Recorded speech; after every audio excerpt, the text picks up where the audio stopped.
Hello my fellow travelers. In today's video we're exploring one of England's most dramatic coastlines, the Seven Sisters. These towering white chalk cliffs are nature just showing off in the most spectacular way, and I cannot believe it is a quick trip from London. I've got 24 hours to explore these magnificent cliffs, the charming town of Seaford, and honestly some of the most stunning coastal views I've seen in England. We're talking about 7 massive chalk cliffs that drop straight into the sea, creating this incredible roller coaster of white peaks against the blue water. And the best part, unlike the tourist-packed white cliffs of Dover, this place still feels like a hidden gem. And if you're new here, I'm Erin. For the past decade, I've been seeking out the world's most scenic spots, always looking for those places that make you stop in your tracks and just go, wow. This is the Scenic Traveler, where we believe the best views are usually just a few stops off the beaten path. So grab your walking shoes, we're about to explore what might be England's most photogenic coastline, and trust me, you're going to want to add this to your UK bucket list. I am now in the beautiful coastal town of Seaford, England. They are most known for the Seven Sisters cliffs and some of the hikes around here. So I'm here checking it out and hoping to get some nice photos and take some nice hikes around as well. It's a bit gloomy at current, but I'm hoping that tomorrow when I wake up that they will have some sunshine and maybe no rain. I'm starting off my time in this corner of England at the South Hill Barn Car Park, part of the Seaford Head Nature Reserve. Even with today's moody skies, or maybe because of them, these white cliffs are absolutely striking. From the car park, the walk to the famous Coastguard Cottages Viewpoint is a gentle one, following the well-marked path across Seaford Head's grassy cliff tops. The anticipation builds as you follow the trail, with glimpses of the coastline teasing you along the way. After about 15 or 20 minutes of walking, you reach a point where the path opens up, and just wow. There they are. Those iconic Coastguard cottages perched dramatically on the hillside, with the Seven Sisters stretching out behind them like nature's own amphitheater. The gray clouds are actually making the cliffs pop even more, and there's something about this overcast day that makes these white cliffs look almost luminous against the steely channel below. And you know what's kind of funny? Everyone calls them these Seven Sisters, but there are actually 8 cliffs here. It's just like having a surprise sister nobody talks about. And each one of these has its own name and personality. Haven Brow stands the tallest, showing up at 253 feet high. They've been standing here for millions of years, shaped by the sea, though they're constantly changing. These cliffs erode at about 30 to 40 centimeters each year. These cottages themselves have quite a story. Built in 1822 for the Coast Guards who kept watch for smugglers along this stretch of the coast. While they're private homes now, they still stand as a reminder of this coastline's colorful history. The viewing area here gives you plenty of space to take in the scene, and today I've got it all to myself. Just the sound of seabirds, waves below, and the occasional sheep grazing nearby. Looking at those undulating cliffs ahead, I can see why this is one of England's most photographed landscapes, rain or shine. Once I was done hiking by the cottages, I headed back to Seaford to watch the sunset along its beaches before heading to my Airbnb for the night, which was great, so I will link it below.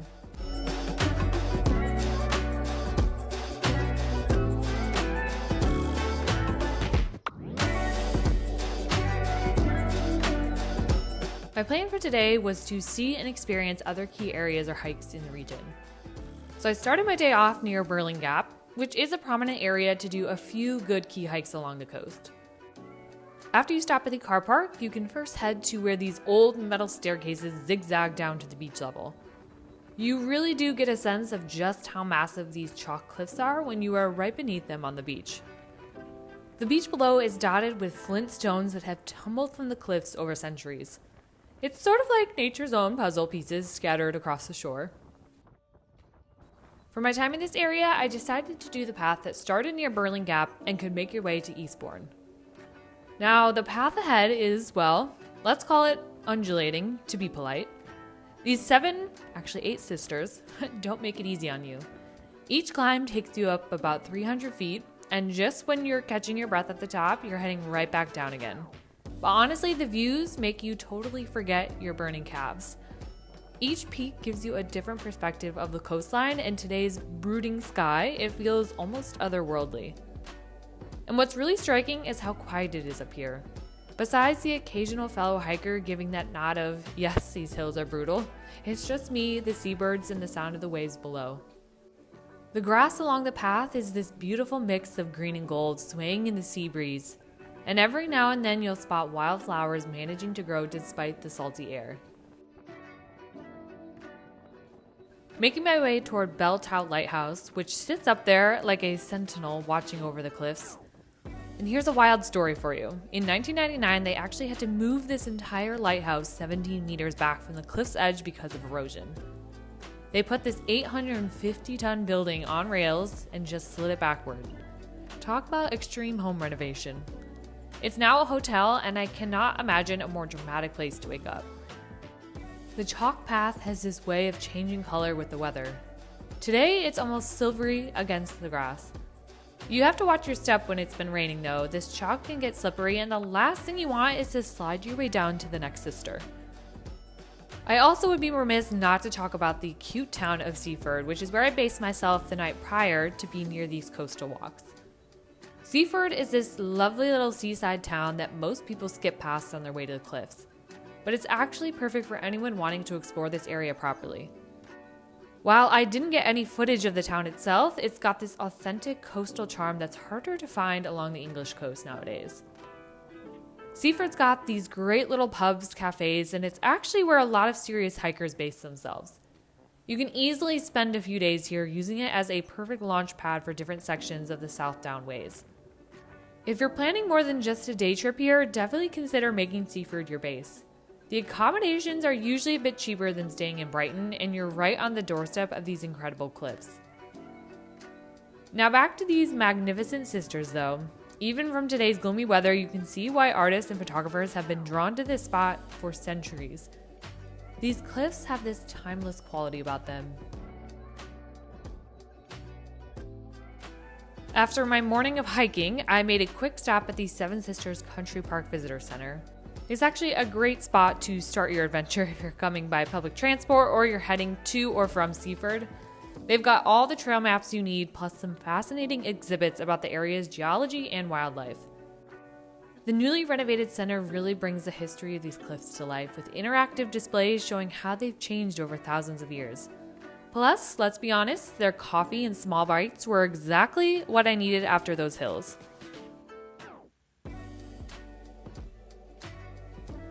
Next up, I wanted to do a different portion of the coastal walk that started closer to the town of Seaford. I first started at the Seaford Head West Point, where I walked along the coast for the next couple of hours. While the hike I did earlier gives you these dramatic cliff views, this trail offers something a little special. You got the sea on one side and this gorgeous patchwork of the town and golf course on the other side. The path winds along more gently than the hike I did this morning, but you still get these incredible panoramic views that really show off this corner of Sussex. The golf course sits right on the cliff top, and I've got to say, I've never seen a more dramatic place to play a round of golf. Even with today's moody weather, watching the waves crash below while local golfers brave the sea breeze was pretty entertaining. It's one of the oldest cliff top courses in England, and you can see why they picked this spot. What I love about this trail is how it gives you a different story of the area. You can see how Seaford nestles into the landscape with its mix of Victorian buildings and modern homes, all backing up to these ancient chalk cliffs. The path takes you through patches of wildflowers, and there are these perfectly placed benches where you can just sit and soak it all in. It's a bit quieter than the Seven Sisters Trail too. Feels a bit more like a local secret, with mainly dog walkers and locals out for their daily walk. And that's a wrap on my time exploring this stunning stretch of English coastline. Whether you're coming here for a day trip or making a long weekend out of it, these cliffs are just a couple hours from London either by train or car, but it feels worlds away from city life. From the dramatic Seven Sisters to the charm of Seaford Head, every view here tells a different story. So pack your walking shoes, bring layers, and prepare to be amazed. I know I'll be back. There's something about these cliffs that keeps calling you back for one more walk, one more view, and one more perfect moment by the sea. Thanks for watching, and happy travels.